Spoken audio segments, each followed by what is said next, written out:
Welcome back to my cloud. Today's letter is not part of my letters to power. It is for the protectors. After yesterday's talk at Teesside University, I noticed something interesting. The people who want to continue conversations after I speak are mostly from CyberSecurity. And that may not be a coincidence. I'm not certain, but I think the following may be what you want me to articulate. Cybersecurity specialists spend their time thinking about attack surfaces. And there may be an attack surface in AI systems that is easy to overlook if we focus only on the model or the code, which is the human mind itself. While many current discussions of AI safety focus on aligning machines to human goals, there is another possibility worth considering, which is that machines can also align humans. Not through deception or hacking in the traditional sense,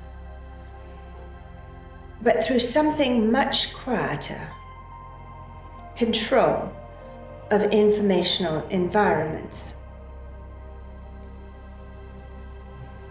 Psychologists studying coercive control and traumatic bonding have long observed that when a person becomes isolated from external reference points, their perception of reality can gradually be reshaped.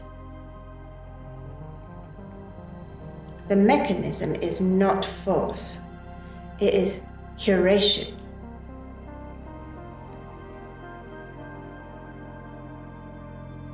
If an algorithm decides what information a user sees, what viewpoints they encounter, and how those viewpoints are emotionally framed, then it has effectively built a perimeter around that person's perception of reality. From a cybersecurity perspective, that raises an interesting question.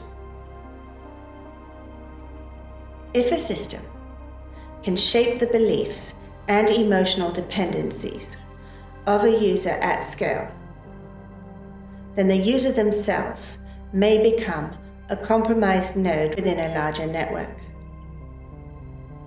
Not because they were hacked, but because their cognitive environment was engineered. In other words, cybersecurity has traditionally focused on protecting the network from the human. But in AI-mediated environments, we may also need to think about protecting the human from the network. This isn't primarily a machine learning problem. It's a human systems problem. Which is why disciplines like trauma psychology, coercive control research, hostage negotiation, and domestic abuse studies may become unexpectedly relevant to AI safety conversations. Cybersecurity professionals already understand the most powerful exploits often target the human layer.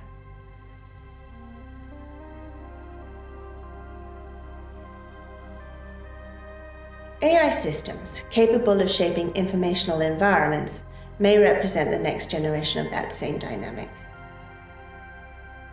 at planetary scale. So perhaps the key question isn't only how do we align AI systems, but also how do we prevent AI systems from quietly aligning us? Following the discussion after the lecture, I created a simple framework comparing patterns observed in coercive control research with the architecture of deeply integrated AI assistants.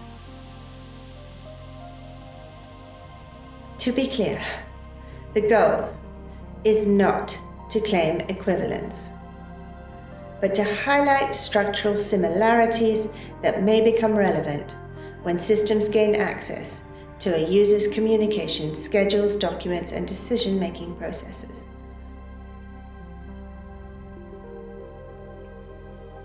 I've published the chart on our Institute's website with a link in the YouTube description for this video, so that specialists who are interested can examine or critique the module. Currently, our legal and regulatory frameworks treat these psychological exploits as user engagement rather than systemic breaches.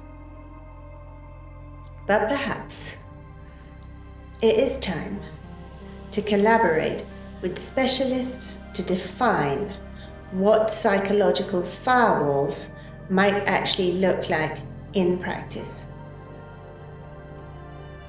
And one further consideration may become relevant as neural interface technologies develop. If future systems integrate more directly with human cognition through hybrid neural architectures or brain-computer interfaces, the boundary between informational influence and cognitive influence may become even thinner. From a cybersecurity perspective, this suggests that psychological and cognitive vulnerabilities could become part of the broader attack surface, long before such technologies reach mass adoption. If informational environments can shape cognition today, then direct neural interfaces could amplify those dynamics tomorrow. Thank you to anyone who listened.